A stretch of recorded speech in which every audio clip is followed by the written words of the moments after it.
Vantu va nyamasege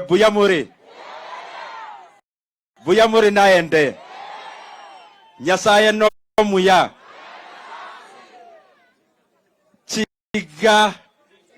chiga kichionsi. Si mnaona nimekuwa hapa? Bwana Yesu asifiwe.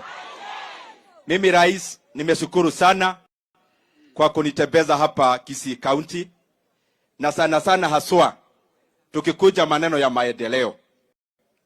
Na rais wetu umetufunza ya kwamba maendeleo ndio inadumu. Tukipewa nafasi ya kuongoza hawa wadosi wetu, ni vizuri tunaangalia miradi ambayo itadumu siasa. Hii barabara rais amekuja juu yake itadumu siasa, hata hii ya kuweka sufuria kwa kichwa.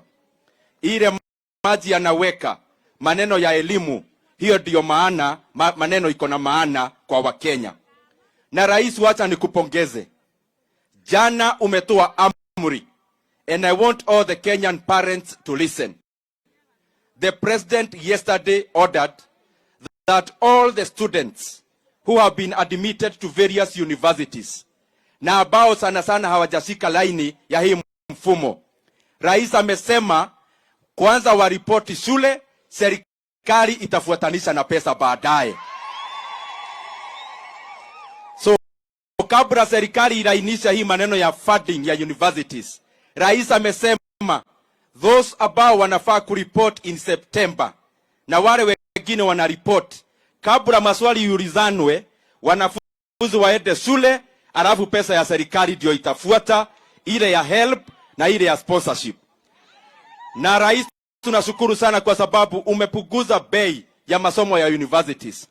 Na umesema wale wenzetu ambao hawana uwezo, 45,000 students ambao wazazi wao hawana mapato kabisa, wewe rais umesema wataingia university na wasome bila kutoa hata duru moja. Na wale wengine umepunguza school fees, yule analipa juu zaidi ni 7% ya ile karo anabayo anafaa kulipa. Mheshimiwa Rais, pia mimi nikushukuru kwa sababu umesema maneno mingi ya kutengenezea vijana kazi, kwa sababu hata tukisoma kama vijana, education is not the end, it is the means to the end. Na kwa hivyo tunashukuru sana, umeweka mikakati ya kazi ya vijana. Nikimaliza kabisa, Rais, mimi nashukuru kwa sababu hii watu uliwashida, wakaanza activities. Tutaweka sufuria. Wengine tutaweka chuma kwa kichwa. Wengine tutaweka karai. Ukawaambia fanyeni yote, lakini muachane na mali ya Wakenya.